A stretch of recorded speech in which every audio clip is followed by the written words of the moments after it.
más preámbulos, quisiera darle la palabra al doctor Olimpo Morales Benítez para que pues, nos ilustre sobre este extraordinario tema que es Gabriel García Márquez, La Castañeda.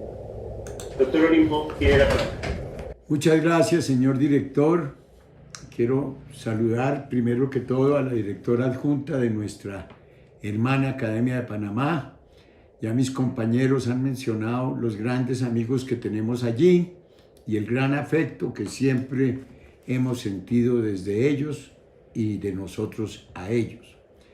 También quiero agradecer la presencia de los académicos, la cual me conmueve y me asusta por la calidad que tenemos. El auditorio de hoy es bastante inquietante. Muchas gracias, lo interpreto como un voto de confianza y como un desafío para esta investigación que estoy iniciando. Claramente es un gran honor para mí que la Academia de la Lengua me haya escogido para dar inicio al año de celebraciones que pretenden exaltar la memoria desde distintos ángulos de nuestro gran paradigma y escritor Gabriel García Márquez. El periplo de García Márquez, desde cuando era feliz e indocumentado, hasta cuando en su imaginativa manera de crear, hasta en las frases más simples decía: no soy rico, soy un pobre con dinero, que es distinto. En todas ellas nos cuestiona, nos desafía, nos hace soñar y nos recuerda que el de la gran imaginación era él. Desde que inició su aventura como escritor hasta cuando la termina, nos deja testimonios de todas sus frases, que son verdaderos pensamientos que se desdoblan, que enriquecen nuestra vida, que en las vidas que desgraciadamente ya empiezan a ser largas, de quienes lo hemos leído prácticamente desde la infancia, es decir, constantemente las frases de García Márquez, las afirmaciones de García Márquez tienen un significado distinto en cada momento de la vida, pero siempre enriquecedor. Es decir, desde que él acepta el íntimo desafío de plasmar en un papel lo que le dicta su imaginación y sobre todo, como él nos lo dice magistralmente, dice no. En algunos de sus reportajes le dicen, bueno, y escribir una novela es muy difícil. Y dice, no, pues escribirla, pues claro, requiere un trabajo, una técnica. Lo difícil no es escribir la novela, es lograr que le crean a uno lo que uno dice en esa novela. Evidentemente Gabo logró. No hay un colombiano que no se identifique con alguno de los Buendía, con alguno de los Montiel, con algún personaje, con Florentino Daza, con Fermina, con alguno de los personajes de la torrentosa obra de García Márquez. Y dije colombiano, pues estoy equivocado, porque no es un colombiano, es cualquiera de las personas que puede leer en uno de los 40 y tantos países donde se hablen las lenguas a las cuales ha sido traducida esa explosión imaginativa de García Márquez, que además, al leerlo en China, al leerlo en Birmania, pues demuestra que esa fuerza que él tiene es universal. No en vano, 100 años de soledad se encuentra, según la lista de Marta Sader, que es la que menciono, como uno de los 100 libros más vendidos. Pero en estos días que se han acercado a estas fechas de los 40 años, he encontrado afirmaciones que llegan hasta decir que no es uno de los libros más vendidos, sino tal vez uno de los 3 libros más vendidos, situándolo con el Quijote y la Biblia. En la lista de la Sader está en el puesto número 26 entre los libros con más de 30 y 50 millones. La escogí porque pues es una lista que es sólida y no quería pues hacer una especulación.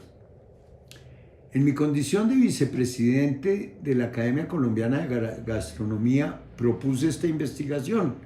Se la propuse a las directivas, a nuestra presidenta Natalia Vila, a nuestra directora Viviana Valderrama, etcétera, a los distintos académicos, y propuse esta investigación y se la compartí al doctor Juan Carlos Vergada, y he encontrado eco en personas como el profesor Mauricio Bermúdez, que me informa nuestro director que ha pedido la palabra para participar en esta sesión como miembro que es profesor del externado y miembro que es el Consejo Directivo de la Academia de Gastronomía.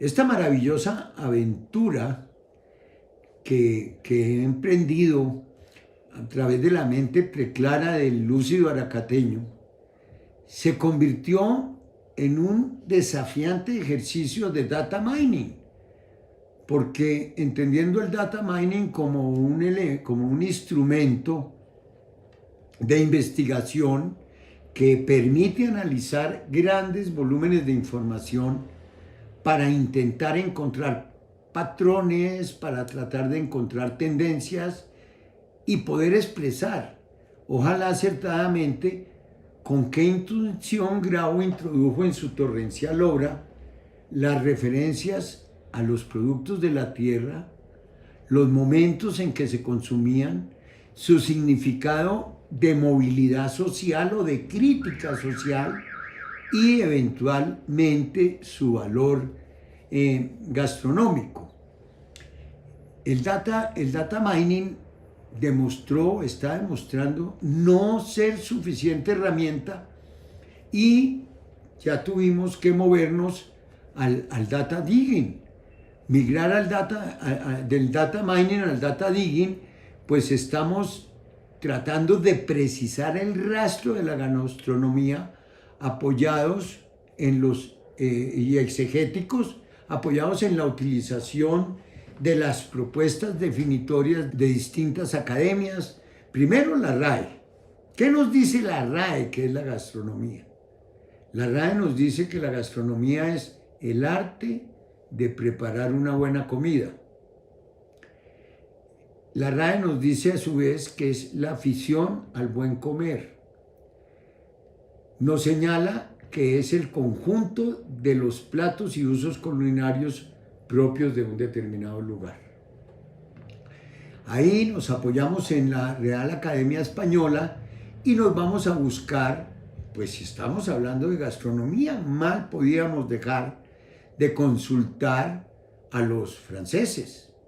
Y en el Petit Robert encontramos que la gastronomía es el arte de la buena comida, que incluye la cocina, los vinos y el orden en que se sirven esos distintos platos. Los ingleses, pues que no exactamente obtienen la mejor calificación, pero la definición del Oxford Advanced Learner Dictionary nos dice que la gastronomía es el arte y la práctica de cocinar y comer buena comida. Yo he venido trabajando con varios académicos y recojo los diálogos con el maestro Bermúdez acerca del trabajo de encontrar un hilo conductor gastronómico en la obra de Gabo o siquiera una propuesta gastronómica. Esto se ha convertido en una tarea de titanes, ¿sí? Pues vemos que el concepto de gastronomía, que fue donde tratamos de encasillar la investigación, es difícil de encuadernar. En la hojarasca encontramos que llega la migración, y la migración ¿qué trae? Pues trae unos extranjeros, unos nuevos usos de comida, unos nuevos usos de costumbres. Obviamente no tienen vinculación a la sociedad local, por lo consiguiente no hay un respeto o una reverencia al significado de esa comunidad, y detrás del dinero y del poder, pues ya vienen pues acompañantes, comerciantes, etc. La mala hora tiene una serie de referencias, pero no gastronómicas, sino referencias a qué se servía y en qué momento. Es decir, Gabo no nos cuenta cómo se preparaban las comidas, ni nos cuenta cuál era el sentido gastronómico que le daban, sino más bien el uso que se le daba en un momento determinado que pretendía ambientar algo que estaba ocurriendo en esa pareja, en esa familia, en ese pueblo. Y vamos llegando a través de distintos personajes que él va construyendo, los Montiel, etc. Obras que él va construyendo, no necesariamente publicando, y finalmente acomete lo que tuvo que ser una labor titánica de escribir 100 años de soledad. Yo llevo pues toda la vida abriendo 100 años de soledad, y por donde uno coja 100 años de soledad, por el personaje que uno busque, cualquiera de los personajes que uno quiera, José Arcadio Buendía, Úrsula Iguarán, Rebeca, Amaranta, el coronel Aureliano, Remedios Moscote, Santa Sofía de la Piedad, Carmelita Montiel, cualquiera de los 17 aurelianos, bueno, Remedios la Bella, Fernanda del Carpio. No quiero extenderme, pero cada uno de esos personajes que mencioné se han convertido en hito en nuestra cultura, en nuestra educación, en nuestra referencia como país, en la forma que celebramos los actos más trascendentales de nuestra vida, un matrimonio, un entierro, etc. Entonces, llegamos a 100 años de soledad, y yo me atrevo a afirmar, muerto del susto lo confieso, que allí hasta 100 años de soledad, que es un hito en la obra de Gabo sin duda, hasta allí no encontramos lo que viene a ser una referencia gastronómica. No estoy diciendo que no haya referencia como a qué productos de la tierra. Sí, ya citaré algunas cosas. Quiero mostrarles, por ejemplo, en 100 años de soledad, ¿sí? Se señala que, digamos, dice, fue un viaje absurdo. A los 14 meses, con el estómago estragado por la carne de mico y el caldo de culebras, Úrsula dio a luz un hijo con todas sus partes humanas. ¿Qué significa? En el momento de esa migración, ellos comían lo que iban encontrando en la selva, es decir, guacamaya, etc. Apenas pudieron, lo cambiaron por un venado que él referencia, ¿sí? Un venado que matan y asan y guardan salado, ya empieza a aparecer nuestra carne salada para los próximos días. Es decir, ya no querían comer guacamayas de carne azul, no querían tener en sus bocas ese sabor almizcle. Y luego entran de nuevo en la selva con esa provisión de venado. Durante 10 días no vuelven a ver el sol. Entonces vemos que allí hay una referencia a lo que uno podía comer para sobrevivir, no que de ahí se derive un uso gastronómico. También encontramos que como objeto social, digamos de supervivencia, ya nos instalamos en un pueblo, ya empezamos a tener actividad de sociedad sedentaria, y entonces empiezan a desarrollarse ¿qué? Ya viene el momento en que nos describe cómo se parten el espinazo tratando de cultivar. El capítulo primero nos dice: Úrsula y los niños se partían el espinazo en la huerta, cuidando el plátano y la malanga, la yuca y el ñame, la uyama y la berenjena. Ojo con la berenjena, que la berenjena va a aparecer y va a aparecer y va a aparecer, ¿sí? un producto que de alguna parte llegó, probablemente de influencia libanesa.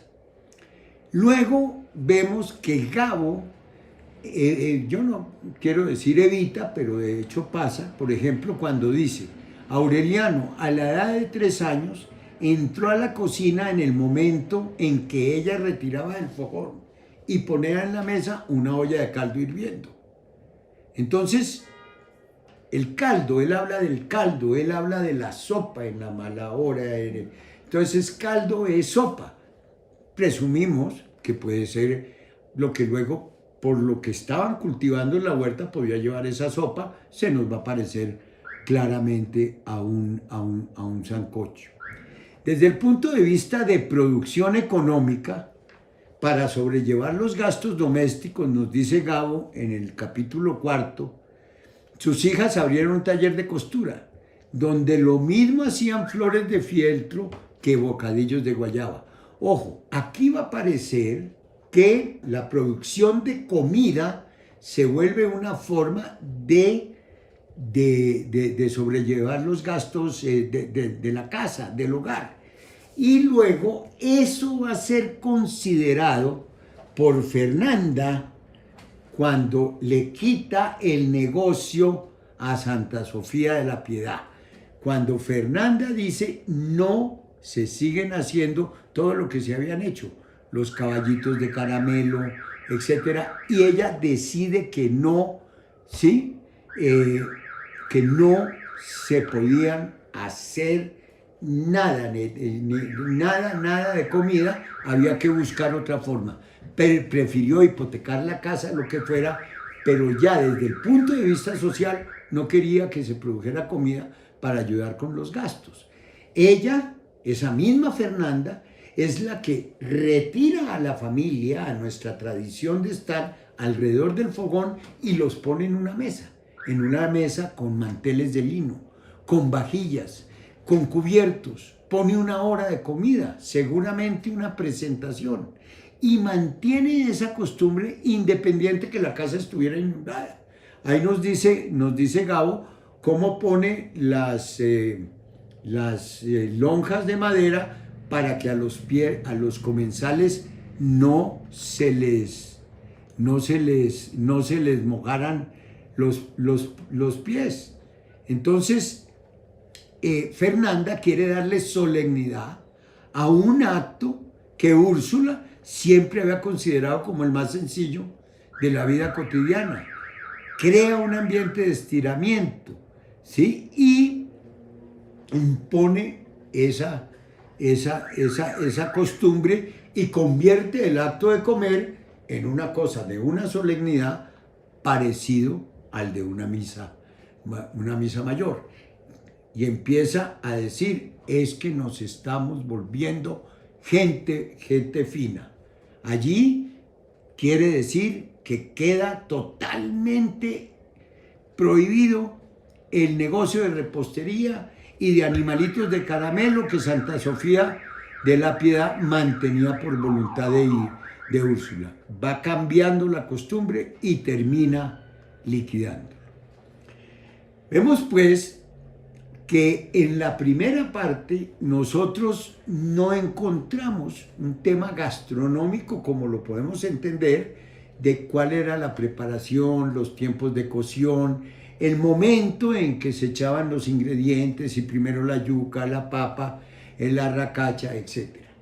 Luego entonces yo quiero hacer una propuesta. Yo siento que hay una parte en la cual quien empieza a descubrirse escritor, quien empieza a descubrir el manejo de la palabra, entonces empieza a desarrollar unos ejes temáticos, a descubrirlos, a explorarlos, y esos ejes temáticos, como lo han confesado tantos escritores, ¿sí? Empieza a poseerlo, a imponérsele, y empiezan a encontrar ese tema que les apasiona, ¿sí? Y se sitúan en un tema particular. Este caso es el pueblo de Macondo, Pero ahí en Macondo hay todo, porque es que llega la tecnología, llega la violencia, hay una colonización, buscamos el desarrollo de las vías uniéndonos a la otra gente. Entonces allí están todos los temas, están los conflictos, está la construcción de identidades, está la evolución social. Morales Benítez, Otto, diría que se persigue el mestizaje porque pues obviamente ese mestizaje no permite que seamos gente fina. Se hace referencia obviamente a las obras anteriores. Entonces yo propongo después de 100 años de soledad ya empieza un periodo de construcción. Es cuando ya el escritor, el autor, en este caso el Nobel, pues empieza a escribir con una maestría. Ahí tenemos, por ejemplo, empieza a publicar libros que probablemente se hicieron antes, Crónica de una muerte anunciada, pero vamos a mencionar El amor en los tiempos del cólera. Entonces allí él ya plantea unos temas como por ejemplo la preparación de lo que llama Florentino Ariza las berenjenas del amor. Fermina baja cuando empiezan a beber aguardiente con salmón. No sé, el salmón de dónde venía, cómo lo traían, si sabemos pues que el hielo estaba presente, etcétera. Y empezamos ya a ver unos elementos gastronómicos. Ya como constructor, Gabo empieza a aproximarse con una mayor fuerza a la gastronomía y al final él hace muchas referencias a los temas de la cocina del Caribe, pero ya en reportajes, etc.